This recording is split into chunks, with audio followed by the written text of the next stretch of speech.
ya bukan tidak mungkin kita juga bisa mengurangi pertandingan-pertandingan yang tidak sesuai dengan kalender FIFA. Ya. Nggak bisa kita salahkan klub. Iya. Maka dari itu tentu gue AFF bubarin aja.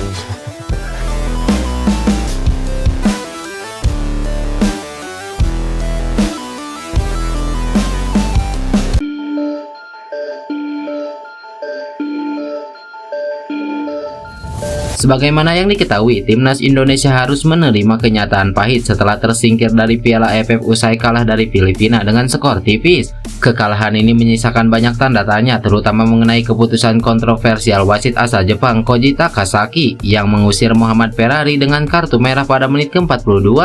Keputusan ini dianggap merugikan Indonesia, apalagi Ferrari adalah pemain kunci sekaligus kapten di tim. Tak hanya itu, insiden lainnya seperti pelanggaran terhadap Victor Detan yang tidak diberikan penalti juga menjadi sorotan. Koji sempat berdiskusi dengan VAR, namun tidak memutuskan untuk melihat tayangan ulang secara langsung yang sering kali dilakukan wasit jika terdapat keraguan. Selain Koji Takasaki, wasit asal Jepang lainnya Hiroki Kasahara juga mendapatkan kritik saat memimpin laga Indonesia melawan Laos. Dalam pertandingan itu, gol pertama kedudukan Laos dinilai kontroversial karena bola dianggap sudah keluar lapangan sebelum gol terjadi.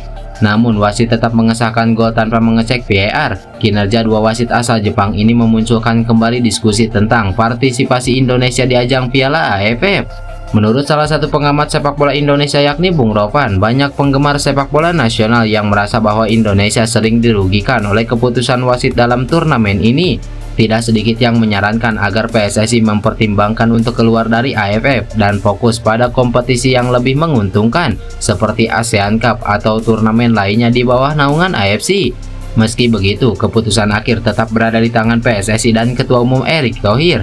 Evaluasi terhadap keikutsertaan Indonesia di AFF perlu dilakukan, mengingat peristiwa-peristiwa yang kerap merugikan tim nasional Indonesia. Jika Indonesia memutuskan keluar dari AFF, tentu ini akan sangat merugikan bagi pihak AFF itu sendiri, mengingat pamor Piala AFF sebagai ajang kompetisi di Asia Tenggara bisa jadi akan merosot drastis jika timnas Indonesia tidak ikut serta. Pasalnya, Indonesia bisa dikatakan sebagai pasar terbesar untuk Piala AFF lantaran antusiasme luar biasa dari supporter Indonesia. Hal itu akan menjadi kerugian yang nyata yang akan dirasakan oleh Federasi Sepak Bola Asia Tenggara tersebut. Dampak turunan yang akan dirasakan AFF jika Indonesia hengkang adalah merosotnya pendapatan. Pasalnya, Indonesia memiliki dukungan masif dari supporter fanatiknya yang juga akan ikut hadir di stadion. Jika supporter pergi dan exposure menurun karena media-media Indonesia tidak lagi menyorot AFF, maka pendapatan dari ajang tersebut juga akan anjlok total. Tak cuma pamor dan pendapatannya yang akan merosot, persaingan di AFF juga akan menjadi semakin tak seimbang lagi. Jika Indonesia memutuskan untuk pindah ke EAFF, persaingan mungkin tidak akan berkembang karena kompetisi tersebut pasti hanya akan didominasi tiga kekuatan besar yakni Thailand, Vietnam, dan Malaysia. Sejatinya kalau kita menilik bagaimana perjalanan ajang AFF setelah kita dari kemarin-kemarin mengikuti ajang level Asia atau dunia, AFF menjadi ajang yang kocak, yang para pemainnya cuma ngebet dapat trofi. Ya, selain soal pemainnya yang main kasar dan juga ngawur, AFF ini juga dilakukan di luar kalender FIFA dan menggunakan sistem yang terlalu panjang.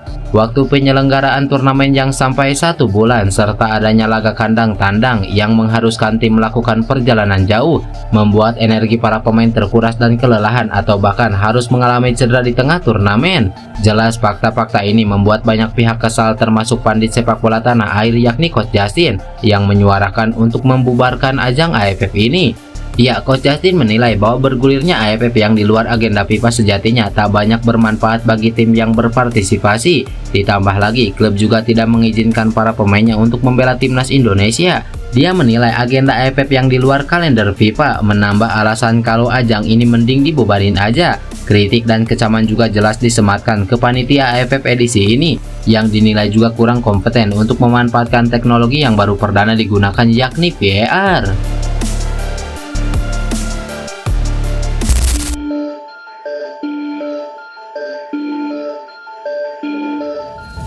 Beberapa waktu lalu, publik Malaysia sempat dihebohkan dengan kabar bahwa pemain Newcastle United, Isaac Hayden, memiliki garis keturunan Malaysia dan berpotensi untuk dinaturalisasi.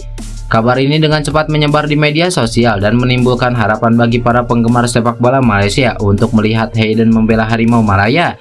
Klaim Hayden memiliki garis keturunan Malaysia dibeberkan akun Instagram Future Talents, akun pencari bakat asal negeri jiran. Rumor mengenai keturunan Malaysia Hayden kemudian beredar di kalangan penggemar dan media sosial. Klaim tersebut menyebutkan bahwa nenek Hayden berasal dari kota Sabah, Malaysia. Informasi ini kemudian diinterpretasikan sebagai peluang untuk menaturalisasi pemain yang pernah bermain untuk Arsenal tersebut. Alih-alih merespon klaim dari Malaysia, Hayden justru memilih untuk membela timnas Jamaika. Keputusan Hayden untuk memperkuat timnas Jamaika juga telah dikonfirmasi melalui pengumuman resmi skuad Jamaika. Rilis skuad Jamaika untuk kompetisi tersebut menyertakan nama Hayden sebagai salah satu gelandangnya, sebuah kabar yang mengecewakan bagi Malaysia yang sebelumnya juga dikaitkan dengan pemain tersebut.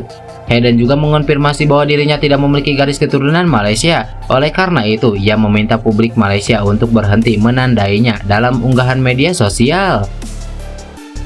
Malaysia adalah bagian luar biasa dari dunia, tapi saya tidak memiliki garis keturunan Malaysia sehingga tak bisa membela untuk negara tersebut.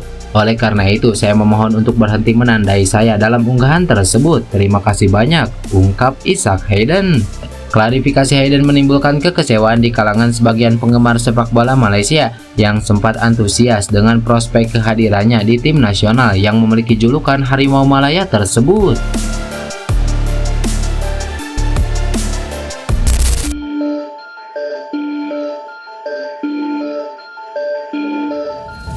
Pemain timnas Indonesia J.I.J.S menunjukkan reaksi yang berkelas seiring dengan kabar ketertarikan klub-klub top jelang bursa transfer Januari. Ya, jendela transfer di kancah sepak bola Eropa akan segera dibuka pada tanggal 1 Januari mendatang dan sejumlah pemain timnas Indonesia dikaitkan dengan sejumlah kepindahan. J.I.J.S merupakan salah satu nama yang dibicarakan seiring dengan kegemilangannya bersama klub Serie A Venezia. Meski Venezia masih di papan bawah, J.I.J.S tampil memukau secara individual dengan melesakan 2 gol dari 16 pertandingan sejauh ini.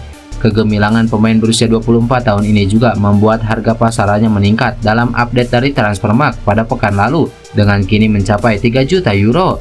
Namanya pun sudah mulai dikaitkan dengan beberapa klub, namun jurnalis asal Italia Gianluca Di Marzio mengklaim bahwa J.I.J.S tidak tertarik untuk pindah pada tengah musim. J.I.J.S bahkan dikabarkan telah diminati oleh klub-klub dari Inggris hingga Spanyol, namun Di Marzio membeberkan bahwa sang pemain timnas Indonesia tersebut tidak tertarik untuk pindah.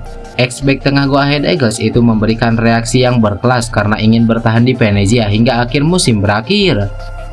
Sang agen sedang melakukan kontak dengan beberapa klub Serie A untuknya, namun juga ada dari Jerman, Inggris, Prancis, dan Spanyol. Namun fokus J.I.J.S adalah bertahan di Italia dan dia tidak berpikir tentang transfer apapun untuk menyelamatkan Venezia untuk bertahan di Serie A untuk terus bermimpi besar dan ambisius. Demikian ulasan Di Marzio dalam situsnya.